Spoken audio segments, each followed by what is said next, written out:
జిల్లా వైఎస్ఆర్ కాంగ్రెస్ పార్టీ కార్యాలయం నందు 16వ ఆవిర్భావ దినోత్సవం జిల్లా అధ్యక్షులు దాడిశెట్టి రాజా మరియు నియోజకవర్గాల సమన్వయకర్తలు పార్టీ శ్రేణుల మధ్య ఘనంగా నిర్వహించారు. ఈ కార్యక్రమంలో కాకినాడ రూరల్ మాజీ వైఎస్ఆర్సీపీ ఎమ్మెల్యే కన్నబాబు, నగర మాజీ ఎమ్మెల్యే ద్వారంపూడి చంద్రశేఖర్ రెడ్డి పాల్గొని పార్టీ జెండాను ఆవిష్కరించారు.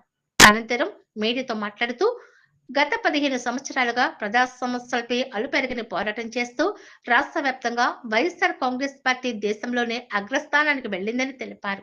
అలాగే 2019-24 మధ్య ప్రజా సంక్షేమ పాలనను అందించడమే కాకుండా పార్టీ అధ్యక్షులు వైఎస్ జగన్మోహన్ రెడ్డి అందించిన సుపరిపాలన మరియు ఎన్నో రంజక పథకాల ద్వారా దేశంలోనే అగ్రనేతల పాలన సరసన నిలబెట్టిందని తెలిపారు. ఈ కార్యక్రమంలో జిల్లా పరిషత్ చైర్మన్ విప్పత్తి వేణుగోపాల్, మాజీ మేయర్ సరోజ, మాజీ కోడా చైర్మన్ రాగిరెడ్డి చంద్రకళాదీప్తి మరియు వైఎస్ఆర్సీపీ నాయకులు, కార్యకర్తలు పెద్దల సంఖ్యలో పాల్గొన్నారు.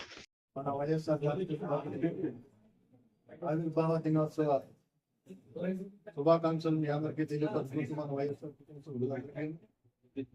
ముఖ్యంగా మన పార్టీ ఆవిర్భవించి 15 సంవత్సరాలు పూర్తి చేసింది.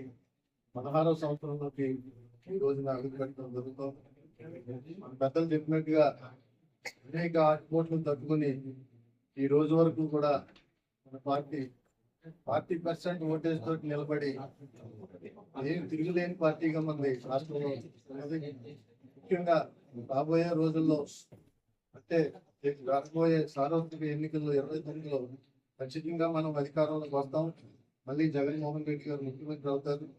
మనం పెద్దలు ఒక రిటైర్డ్ డిఐజీ గారు ఈ మధ్యన ప్రెస్ లో మాట్లాడుతూ జగన్ గారు అని చూస్తే ప్రజెంట్ రాష్ట్ర ప్రభుత్వం భయపడుతుందనేసి ఆయన తెలియపరచడం జరిగింది. ఎందుకంటే ఆయన కూడా ఏదో పార్టీ పడుతుందనేసి ప్రెస్ రిలీజ్ చేయడం జరిగింది. అదేవిధంగా అసెంబ్లీలో కూడా ఉప ముఖ్యమంత్రి గారు పవన్ కళ్యాణ్ గారు 11 మంది ఉన్న 1100 మంది సమాధానంగా చెప్తున్నారు అసెంబ్లీలోనే అనౌన్స్ చేయడం జరిగింది.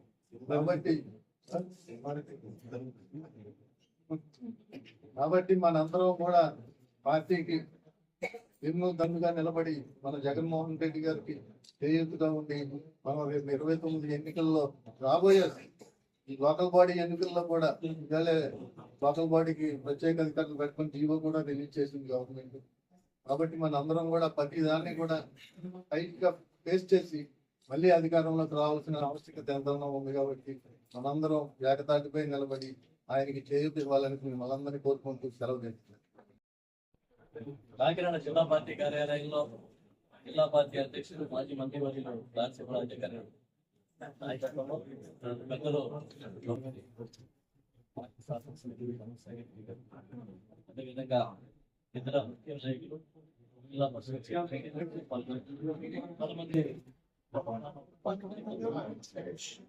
ఇది వైఎస్ఆర్ పార్టీ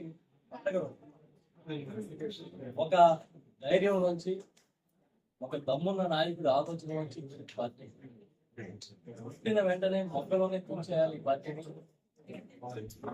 అసలు ఈ పార్టీకి మనుగడ లేకుండా చేయాలని చాలా కుట్రలు జరిగింది. ఆ కుట్రలన్నీ ఛేదించుకుని మొదటిసారి పోటీ చేసినప్పుడే ప్రధాన ప్రతిపక్షంగా 67 స్థానాలు గెలిచింది. 2019లో 151 స్థానాలు అసెంబ్లీలో గెలుచుకుని 22 పార్లమెంట్ స్థానాలు పెంచుకుని ఈ దేశం మొత్తం జగన్ గారి వైపు తిరిగి చూసే ఒక నాయకత్వాన్ని ఈ రాష్ట్రానికి అందించింది. ఇవాళకి ఇంకా భవిష్యత్తుకి కూడా చరిత్రలో సంక్షేమం అనే పేరు వింటే, అనే పదం వింటే రాజశేఖర రెడ్డి గారు తర్వాత ఆయన వారసుడు జగన్మోహన్ రెడ్డి గారు మాత్రమే రాష్ట్రంలో వస్తారు. నాన్న ఒక అడుగు ముందుకేస్తే నేను 4 అడుగులు వేస్తానని చెప్పే జగన్ గారు ఇవాళకి సంక్షేమంలో దేశంలో ఎవరు పట్టని స్థాయికి సంక్షేమం నిర్వహించారు. అంతేకాదు డీబీటీని డైరెక్ట్ బెనిఫిట్ ట్రాన్స్ఫర్ ని ఒక బటన్ నొక్కి లబ్ధిదారునికి లబ్ధి చేకూర్చే కార్యక్రమాన్ని దేశంలో ప్రారంభించిన తొలి ముఖ్యమంత్రి మన జగన్మోహన్ రెడ్డి.